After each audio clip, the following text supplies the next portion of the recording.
Welcome at Pizza and More.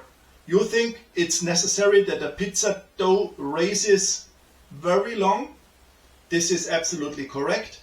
Normally a pizza dough has to raise between 24, 48 or 72 hours because during this long fermentation period the dough starts digesting, so afterwards it's much more digestible, and during the fermentation lots of nice taste is built inside of the dough. My name is Jürgen and I show you now how we prepare a 48 hours pizza dough, and at the end we prepare our pizza. For our dough we need only 4 ingredients. At first we need flour. I have here 500 grams of flour type 00 with a W value of 340 and with a protein value of 14%. It's strongly recommended to use a flour with that high protein value and with that high W value. We need a high W value because of the long fermentation time. Otherwise the dough would be maybe a bit weak after the long fermentation time if we wouldn't have a strong flour. The next we have here is really cold water. It is 340 grams, which is in the end a hydration of 68%. If you don't, or if you are afraid to use 68% hydration, then simply use only 65 or even how much you want. The next is here 15 grams of fine sea salt, and I have here 1.5 grams of fresh yeast. If you want to use dry yeast, then please use 0.4 grams. As we need today our dough in the mixer, I have here a video, and I linked it here, where I show how to knead the dough by hand. Maybe you have no mixer and you have, or you want to do it by hand, absolutely no problem. In this video I show it how to do. We bake today our pizza as well, or not today, but we bake this time our pizza in the pizza oven. If you have a normal home oven only and you want to bake your pizza in the normal home oven, in the same video I explain very detailed how it works in a home oven. If you bake it in a home oven, we need 2 ingredients more, 5 grams of olive oil and 5 grams of honey. Adding the ingredients into the mixer needs also to be in the right sequence. The first we add is our cold water, and the next is the flour, and the third we add is the yeast. If we have everything now without our salt, we keep the salt out in our mixer, we start mixing on a low speed. We mix now for around 5 minutes, and after 5 minutes we add our salt. As soon most of the ingredients are mixed up, we are able to add our salt. The reason for adding the salt later is if we bring yeast and salt in direct contact to each other, the salt would blockade the activity of the yeast, and then afterwards we wouldn't have that nice fluffy airy crust. The kneading time in total will take around 20 minutes. We have to knead until the dough, or we are able to make this window test with our dough, and we have to control the temperature of the dough because the temperature should not go over 25 or 27 degrees, otherwise the possibility to damage the gluten structure would be very high. While kneading the dough you really have to be patient. This dough here right now might look like as it would be ready, but it's definitely not ready. You see how it sticks to the bottom of the bowl of the mixer, so it minimum takes 5 to 10 minutes more until it's finished. Now you can see the dough is completely released from the bowl, which means I think the dough is almost ready. To really be clear if the dough is ready kneaded or not, I make a window test. For the window test we take out a small piece of dough, we roll it in our hands to a ball, and then we try to stretch it between our fingers. If the dough is sticking to your hands, you can use either flour or you can use olive oil, or as in my case, simply make your fingers wet with water, and then it works and the dough is not sticking to your fingers. But you can see the window test is working perfectly. You are able to stretch the dough. Very great. Now it's time to take it out of the mixer onto your counter.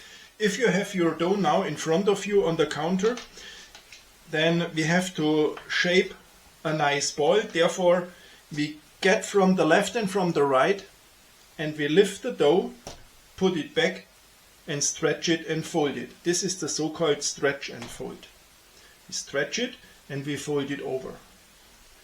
And we do this several times, and here you see already how strong the surface here is, and it's not sticking anymore.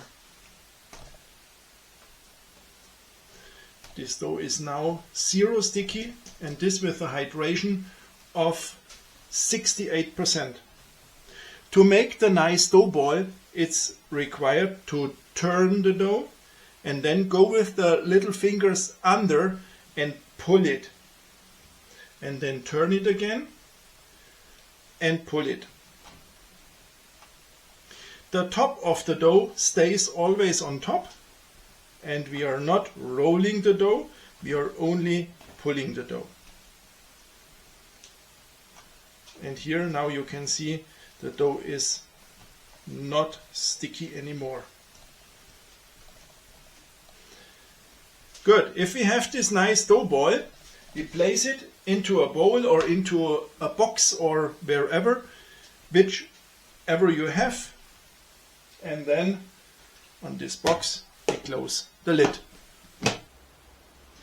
Our dough is now in the box, the lid is closed. This is necessary to close the lid, otherwise there would be the problem that our dough gets dry, and this we want to avoid. Now we let the dough raise for 1 or 2 hours at room temperature, and after this time we place the dough in the fridge. In the fridge we let it raise for around 22 hours. If you have in 22 hours or now in 24 hours no time to create the dough balls, this is absolutely no issue. So these times are not set in stone, which means if you let it in the fridge for 30 hours, if you let it in the fridge for only 20 hours, this is no problem. You can do it however it fits into your time scale. But roughly we let the dough raise now for 24 hours. My dough had now a leavening time from in total 26 hours. I put it already onto my counter, and now it's time to create our 3 dough balls. Well, I create dough balls with a weight of around 290 grams. And this is for pizza with a diameter of 33 centimeters. If you want to bake pizza which is a bit smaller, then you have to use lighter pizza balls, so then only use 250 grams or so. But I make pizza balls with 290 grams because this is then for 33 centimeters pizza. And here is the dough. I take now a piece of dough. As I said, the aim is 290 grams.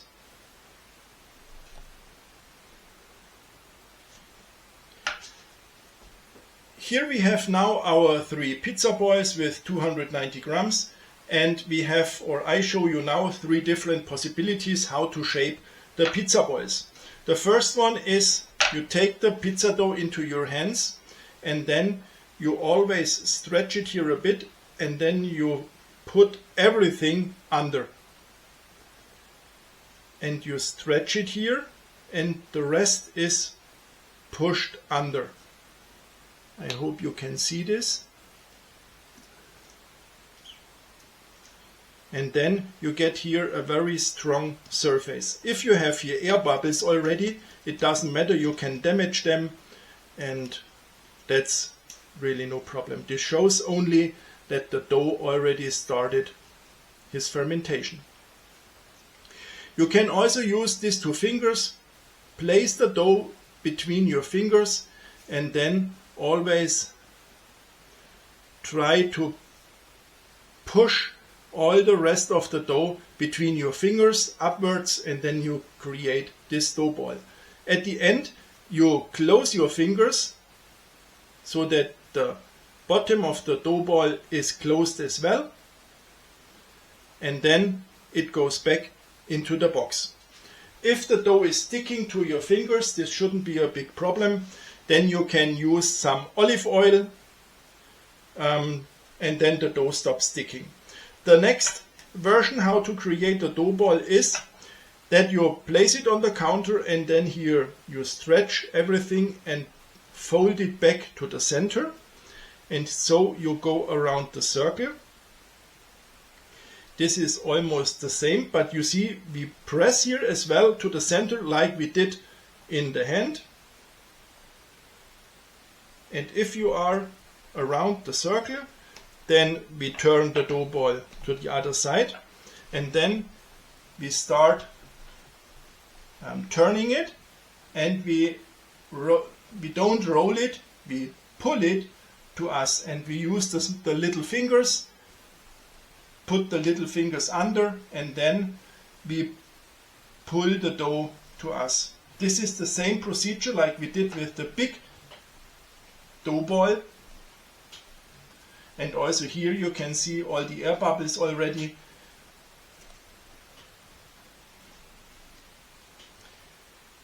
And this is necessary that you have here a strong surface, otherwise there would be the danger that the dough ball gets to all sides and is very flat afterwards. Well, however, this could happen in any case, but normally not that heavily if you create a nice dough ball. If you have it created like this, and then we turn it around, and at the bottom we are able to close it again, if not already closed, or only press it together, and then place it back into the box. And the last possibility how to shape the dough ball, what I want to show you today, is also that stretch and fold, what we did with the big one. We lift the dough, we put it onto the counter, we stretch it here, and then we fold it over. And then we take it again, and here we have again big air bubbles already, we open them. And here also you can see how the strong surface on top is created. You can do this several times, and then we turn it again, we open the air bubbles, we turn the dough ball, and then we pull it, we turn it, we pull it, turn it. And also here we check, is the bottom nice closed? If not, then we press the bottom and we close the dough ball. And if the dough ball is closed at the bottom as well, then we place it in the box. And now, as we have all the three dough balls created, we take again our lid, we close the box because we want to avoid that the dough gets dry, and we move the dough directly back into the fridge. Round about 5 hours before baking time, we take the dough out of the fridge and we let it rise at room temperature, as said, for around 5 hours. If it has, actually it has 22 degrees roundabout. If it is warmer and if it has 25 degrees, for example, then maybe 2 to 3 hours are also enough. So this is always a bit a play between the temperature and then the time. It's important then 1 hour before we start baking, please preheat your oven. If you are using mozzarella, which is in that salty liquid, then please remove the mozzarella out of this salty liquid. Cut your mozzarella into sticks like French fries and put them into a sieve. Cover it and place it in the fridge. So as you know, in the mozzarella there is lots of liquid, lots of water, and this water and this liquid we won't have on our pizza, otherwise the pizza gets soggy. Therefore cut it, put it into a sieve and let it drain for between, so I would say minimum 6 hours, maximum 24 hours, and then we can guarantee the cheese is a bit dry and not that soggy on our pizza. My dough had now a leavening time from around 50 hours. I'm absolutely happy how my pizza balls look like. I will show you this a bit later. All my toppings are also prepared. I have here the tomato sauce. This is a can of San Marzano tomatoes. I teared them by hand, so I avoided to destroy the seed inside of the tomatoes, otherwise it could get a bit bitter. The only what I added to the tomato sauce is 5 grams of sea salt. I mixed it up and that's done. Sure, it's possible to add some olive oil, to add some basil, but the basil and olive oil will be added onto my pizza a bit later. The next thing I have here is fior di latte. I prefer fior di latte. If you want to have some other cheese, absolutely no problem. Take the cheese you like. The same for the tomatoes. If you don't like San Marzano tomatoes, you can choose whatever tomatoes you want. Then I have here some salsiccia. I put the salsiccia out of the peel. I teared them as well into small pieces. Sure, it's possible to fry them in the pan and put them then already fried onto the pizza, but the temperature in the pizza oven is that high that it's absolutely enough for the salsiccia. I also have prepared here some pepperoni, and that's all. And now it's time for the pizza. We have here our semolina bed. I use always a bowl where I have, or a box where I have the semolina in. You also could put the semolina onto the counter, but I think it's a bit more useful to have it in a box. Then we open our box where we have our pizza balls, and you can see how my pizza balls look like. I'm really happy about it. And now it's necessary to take them out of the box very carefully and very gentle, otherwise we are not able to stretch the dough balls. For this we take not too less semolina, and we put the semolina everywhere where one dough ball is attached to another, or where the dough ball is attached to the side of the box. Then we take our spatula and we release very gently the dough ball.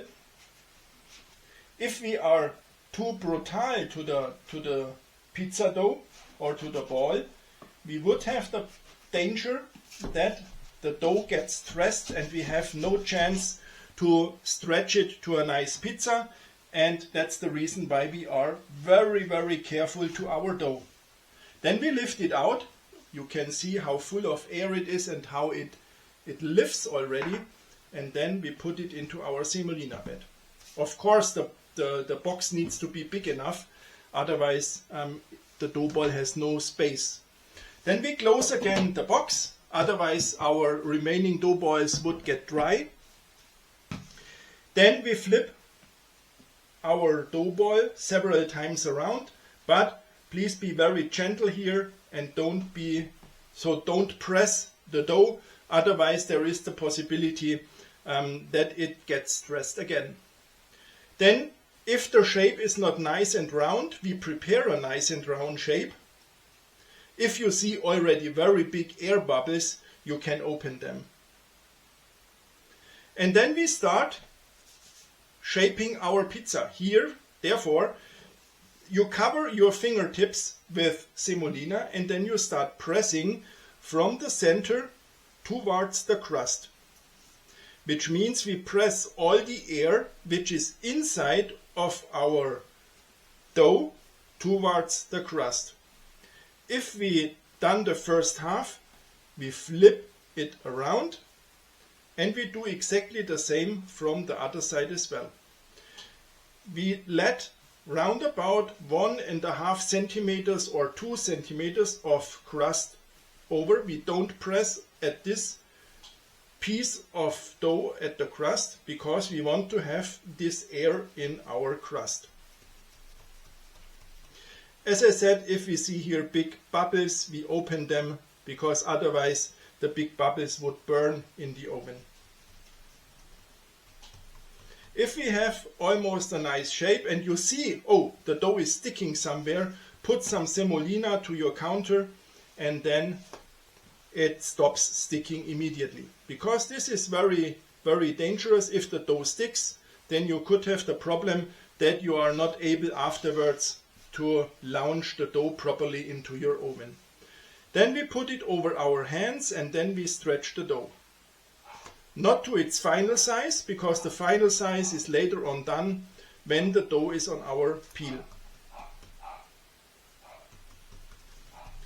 So the first we add now is tomato sauce. Here you can add as much as you want, but as soon as the tomato sauce is on your base, we have to be very quick because the tomato sauce would maybe weak up our dough, and then we have the possibility that it breaks. After the tomato sauce, we add some fresh grated grana padano or Parmesan cheese.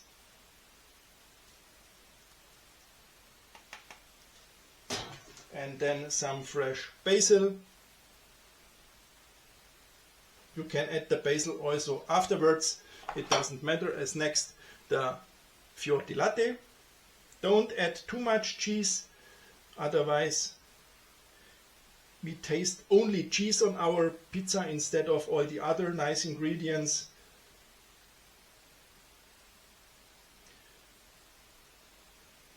And then it's already time for the salsiccia. The same is for the salsiccia, don't add too much. So that's enough. As next, a bit of pepperoni or pepperoncini.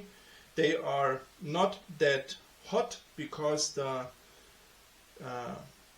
salsiccia is already hot, so that's the reason why I decided not to have that hot pepperoni. And the last thing we add on our pizza is some nice olive oil. And it's already time to put the pizza onto our pizza peel. Therefore we add some semolina onto the pizza peel. We lift here the crust and then in one shot we bring the pizza, the peel under.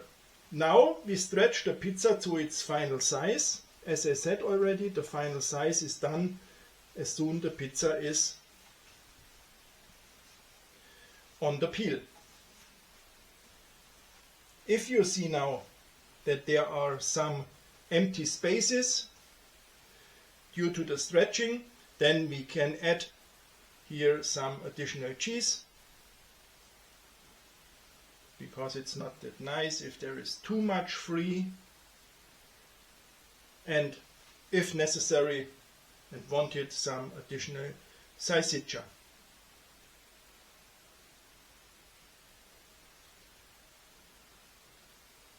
Fantastic.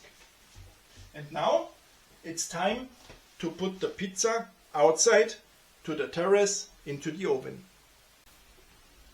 Now we are outside, which means it could be a bit noisy, and you see it's important with one shot to release the pizza or to launch the pizza.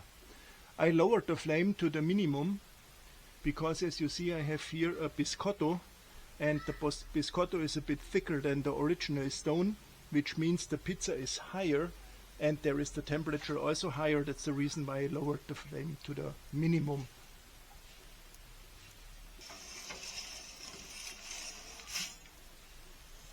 It's important to turn the pizza inside of the oven, because you see here in the front there is no burner, there's the temperature a bit lower, so we have always to turn the pizza. For turning, it's the easiest to use such a turning peel. It would be also possible with the normal pizza peel, but for me I think it's easier with the turning peel.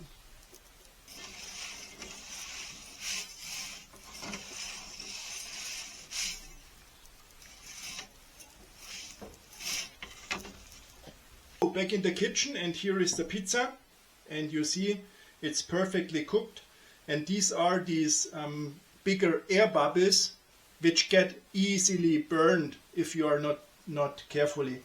Let's have a look at the bottom, and you see as well the bottom is also fantastically cooked. The crust is full of air. Outside of the crust it's crunchy, and I'm pretty sure inside it's very soft. Let me cut the pizza, because I want to taste it. I can't wait for it. And you see how nice and airy and soft it inside is. So let's cut out a whole piece. So let me taste something from the center.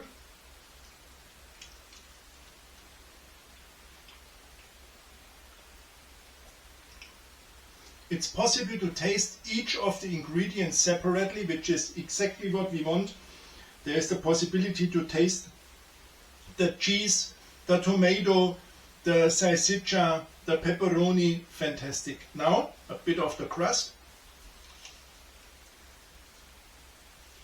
Guys, this pizza tastes really absolutely fantastic. Maybe you heard earlier in the background the dog barking. This is the barking dog. She is always running between my feet because she's looking if some salami, some ham or some mozzarella cheese falls to the bottom, and this is exactly what she wants. I can guarantee you get no piece of pizza. The pizza is for me. I hope you enjoyed this video. I can really recommend to make this pizza as well. If you have only 8 hours time, for example, then is here a video where I showed how it's possible to make also a nice Neapolitan pizza in only 8 hours. And if you liked my video, it would be fantastic if you would subscribe my channel. Thank you for watching. Enjoy. See you soon. Ciao.